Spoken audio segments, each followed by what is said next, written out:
وادي الشيطان جي لما اللي شيطان وجه سديمو جماعة جارمي dura ilmi namaa jaaramuu qaba. Jaaramee hawaasa tokkootiif if beekuun murteessaadha. Shaakala jaaramee ammayyaa hawaasa keenya zamana kana jirtu irra caalaan nama bu'aa buusu. Yaadama san galmaan ga'u Wanni barbaachisu arjummaa qabeenya. Arjaa rabbii faarsee kubbaa miilaa akkuma Afrikaatti boodee jirra sababni isaa. tokko jala deema mootii qaba mootii isaa achi teessisanii nama waggaan qaba. Daleetuu qaba daleetuun deemtee daraaraa guutee bishaan fiddii waardiyyaa qaba. Waardiyaan afaan gayyee kanarraa qabu as ta'a.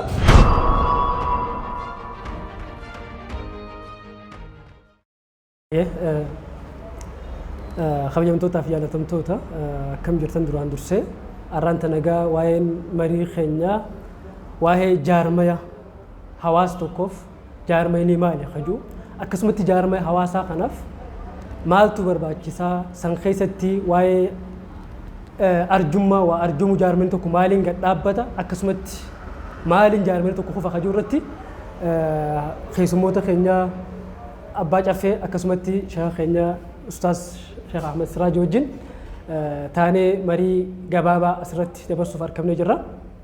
Akkuma beekamu egaa jaarmaya jechuun hiikummaan jaarmaya jechi jedhamu kunu jaaru waan takka walitti qabuu jedhama. Akka aadaa Oromootti yoo laalle namni tokko hoggaa fuudhu jaarsa jaartii hoggaa jedhamu jaarsa jaaru nama tokko gartee waan takka jaaru jechuudha. Akkasumatti jaartiinis gaa jaartu jechuudha. Baga rabbi si jaare jedhanillee akkasitti waan garagaraatiin hawaasni keenya beekama. Itti aansuudhaan mee keessummoonni keenya abbaan caffee Mu'az obbo Mu'az waa'ee jaarmaya irratti laalchisee yaada isaanii bal'isanii akka nuuf gumaachan asumaan afeerraa goona. Ayyee jaalawwan keenya hundinuu galatoomaa jecha obbo Abduriim keessummaa keenyaarraa Turkirraa dhufee as biyya abbaa isaatti teenyee wal arguu keenyaaf hedduu galanni rabbiif haa ga'u jecha akkasuma shayni keenya Misraa jirleen hojii guddaa as keessaa hojjechuu jiranii mariin teenya dhufaatiin har'a baga nagayaan dhuftan siin jecha anaa dhufuun jaa waa'ee jaarmayaati karraa dubbachuu yaanu jaarmee jechuun maali bu'aansaa faayidaansaa maali ka'umsa jaarmayaatiif maaltu sababa ta'e jaaramuun maal barbaachisa ulaagaa jettu irratti gabaabsinee gabaabinaan dubbanna. Jaarama jechuun hegeree waan tokkootiif bu'uura cimaa tokko gad dhaabuudha. Dhuunfaadhaan ta'us walii wajjin ta'us biyyaa wajjin ta'us jaarmeenni akkaataa isaatiin hiika guddaa qaba. Namni tokko dhuunfaadhaanis akkuma reefu obbo Abduriim jeetti haadha manaaf abbaa manaa gaafa godhatu jaarmee guddaadha.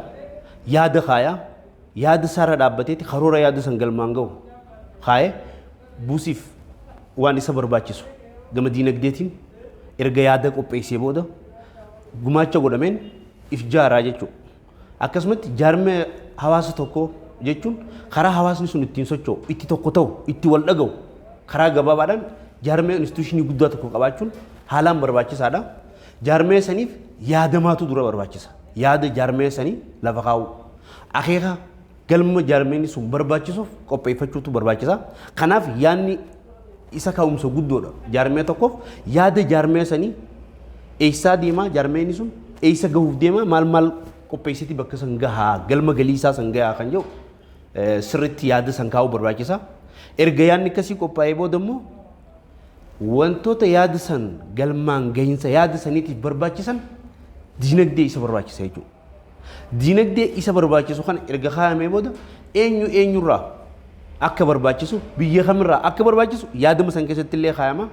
Kanaaf isii san galmaan ga'uuf arjummaan achi keessatti illee arjoomni ati qopheessitu eenyu caalaa arjaatu arjummaadhaan beekama waan ta'eef inni xiqqoo qabu inni guddoo qabu waan qaburraa ka'eeti yaadama san galmaan ga'uuf arjoomni yookaan deeggarsi barbaachisaa jechuudha.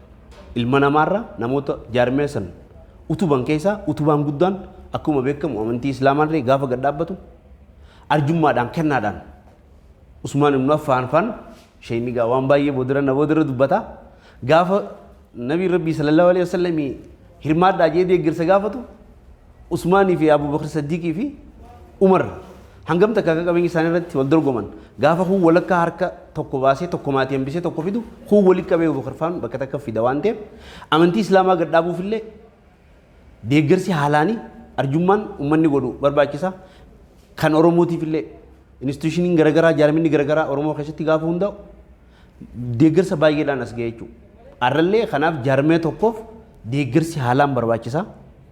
Arjummaa qabaachuun yeroon isiin nama furtulleen amma diinagdee harkaa qabaachuulleen amma kanaaf jaarmeenni yaadaa fi diinagdeedhaan beekumsa dabalatee waan sana akkasitti galma gahaa kan jiru kaasuu barbaadeeti jechuudha. Shayni keenya akkaataa amantii islaamaa keessatti akkaataa aadaa keenya aadaa oromoo keessattis jaarma jechuun maali kan jiru fi akkasumatti namni tokko arjaa jechuuf amala akkam qabaachuu qaba. Amantii islaamaa keessattis akka aadaa oromoottis arjaa ta'uu namni tokko maal qabaachuu qaba? Mallattoon arjummaa harkisa kakaasu maali? Akkasumatti faallaa kana ammas dooyinummaa namni tokko dooyinu hoggaa jedhamu hiikkaan isaa maal jechuudha? Maaltu dooyinummaa irratti nama kakaasa? بسم الله الرحمن الرحيم الحمد لله الصلاة والسلام على رسول الله صلى الله عليه وسلم غاري دا جارما جچون اكو بسين كاسا ترتن جار سيار ترايغلا رب سبحانه وتعالى إذا قال ربك للملائكة إني جاعل في الأرض خليفة جي قرآن التبوسيت محمد عليه الصلاة والسلام نتيقاف ملائكة دان ورى ولد بكبو توكو أمنا سوني هوا في آدم يجو هوا في آدم كافة أمما إسال لما تولد جارما يتجو جارما يجون جما كانين دلوت والبكبو سود والدالجسا دي مجو أتي غافا أبا منا فاتي منا غافا والفودن مال بكبو سوديمن دلوت همبي سوديمن شنيو في الرهمبي سوديمن هواسين تو غافا جارمو غارومين إسا كيسا جيرو دودا إسا كيسا جيرو وانتو تو أفيق أبوسن دلوت التعنف همبي سيديمو داف أفانسا دلوت التعنف همبي سيديمو داف waan garagara amantii isaa haala jireenya isaa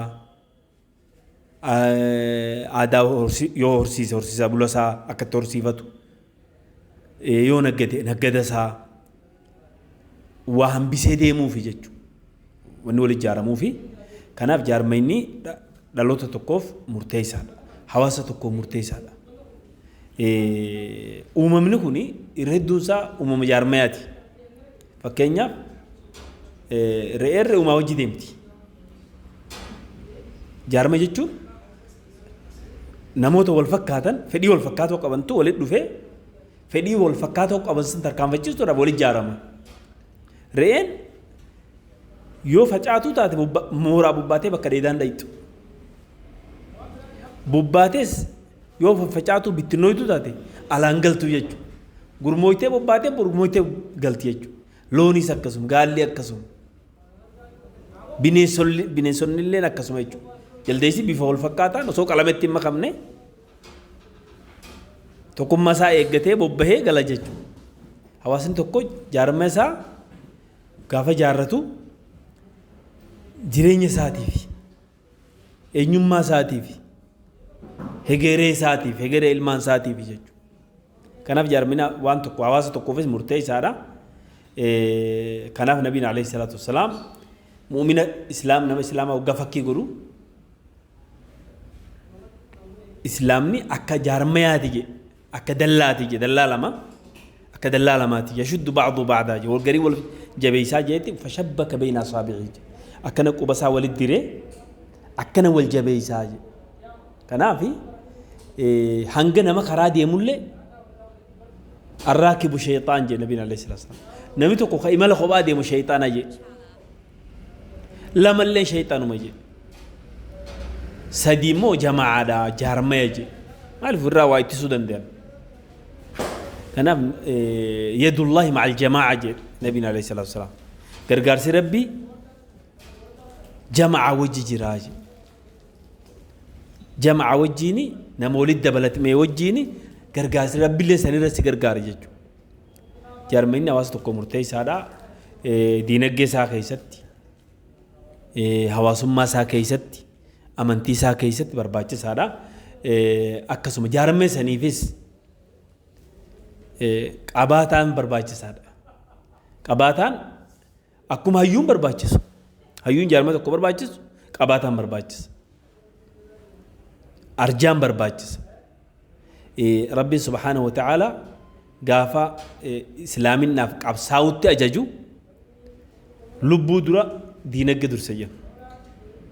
Kanaaf namni isin lamaanisitu wareegama jedhamee fudhatama. Arjummaanis wareegama tadhiyyaa jedhaniin wareegama. Arjummaanis wareegama gootummaanis wareegama. Goonni gaafa waan itti qabsaa'u saniif lubbuu isaa kennee dabarsu arjaan ammoo qabeenya isaa dabarsee kennaa jechuudha. Lamaan isaanii walitti hidhata qaba. Kanaaf rabbiin quraana keessatti wajaahidu fi sabilillah bi'amwaalikum wa anfusikum jedha. Qabeenya keessaniin qabsaawaa karaa rabbii keessatti jeet achi booda maal godhe wa anfusikum jedha lammaffaa maal durse qabeenya durse jechuudha. Qabeenyi murtaawaadha. Qabaataan murtaawaadha. Murtee isaadha. Akkasuma arjaan murtee isaadha. Horiin jenna namni rabbiin horiitti kenne tokko wardiyaa jenna. Tokko immoo daanyaa qabeenya saniiti jenna. Namni qabeenya san eegu marsee eegu ka kennuu hin dandeenye bakiila jedhama. Inni immoo maal jedhama wardiyaa jedhama. Wardiyaa maal wardiyaa qabeenya sanii jedhama. Qabeenya san eega malee qabeenya san of kennee kennuu hin dandeenye jechuudha. Kanaaf qabeenya saniif wardiyaa jedhama haarisa. Ka kennu suni maalikul maal walaysa mamluukan lil maal. Qabeenya saniif ergamaa osoo hin taane qabeenya saniif arjaan harkisaa diriiru ta'uu qaba jechuudha. Kanaaf nabiin alayhi salaatu wassalaam akka jedhan guyyaa aduun baatee seentu kana hunda maleekaa lamaa duniyaa kana gubbatti tattaa'a jedhe. Lamaanuu tokko wayii abaaraa tokko wayii eebbisa jedhe. Kawaa eebbisu kun taa'eeti nama waa kennu san Allahumma aati munfiqan khalafan jaaje. Yaa Rabbi nama kennatu bakka bu'aa kenniifi jaaje. Kunis bira taa'eeti Allahumma aati mumsikan talafan jaaje. Yaa Rabbi nama qabeenya qabee taa'uun badumatti ofii qabeenyi isaa wal nyaata jechuudha. Kanarraa rabbiin hin godhini.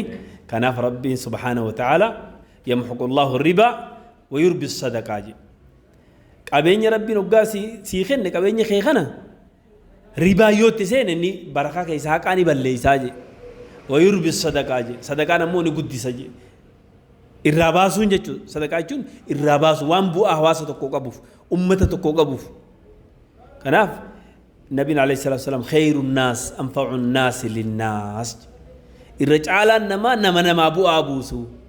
Kana jee kanaaf hawaasa jaaramee hawaasni keenya hawaasni Oromoo iddoo garagaratti diinagdee irratti wal jaaramee diinagdee isaatiin cimuu qaba.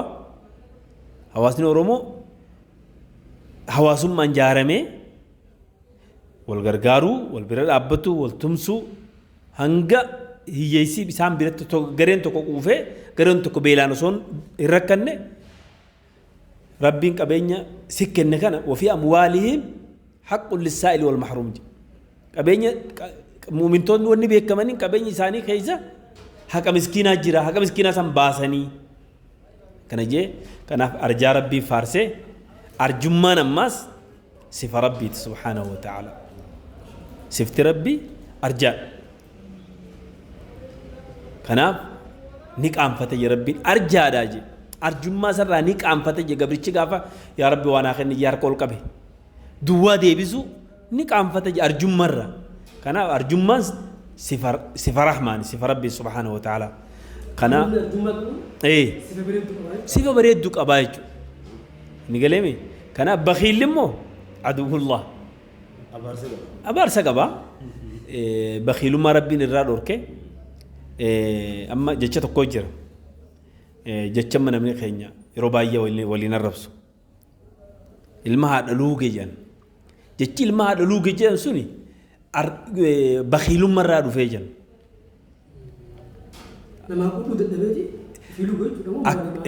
Maanaan isaa amma jecha haadha luugettana Salamaa ibn Akkuu Ajaanii gaafa takka gaala rasuulaa ijoollee gaala eeydu hidhaan inni gatanii gaala fuudhanii deemte hattuun. Gaalli rasuulaa fuudhame jennaan meeshaa waraana isaa fudhatee lallabee ka'e jechuudha. Maal jebeeta? Al-yoomu yoomu rudda waan ibn Akkuu Ajii. Guyyaan har'aa guyyaa ilmi haadha luuge du'u je. Har'a guyyaan guyyaa ilmi haadha luuge du'u je. Bakhiilummaa lubbuu isaa arjoomuu dhabee jechuusaati.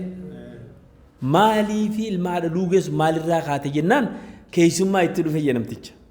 Keessummaa waggaa itti dhufe ganda keessummaa itti dhufte reettii takka qaban. Ilmoo qabdi reettiin tun. Keessummaa numaan qabnu gaa'ee bulii janiitti bulchan. Amma yoo reettii ilman keessummaan ni dhagaa waggaa ilman dhagee hirribaatti qaamire haadha ilmoo mukatti hidheeti ifirraa hidheet ufii dhaqee luugee jan abbaan manaa. Reettii sana. Bakhiilummaatu akka waggaa inni ilmu namtichi keessummaa kun dhaga'ee hirribaatti hin kaaneefi ifii dhaqee luugee. Bakhiilummaan achiin isa geesseeti namtichi dhaga'ee immoo isaa luugu harkee miti. Namtichi haadha luuge haadha ilmoo jechuudha.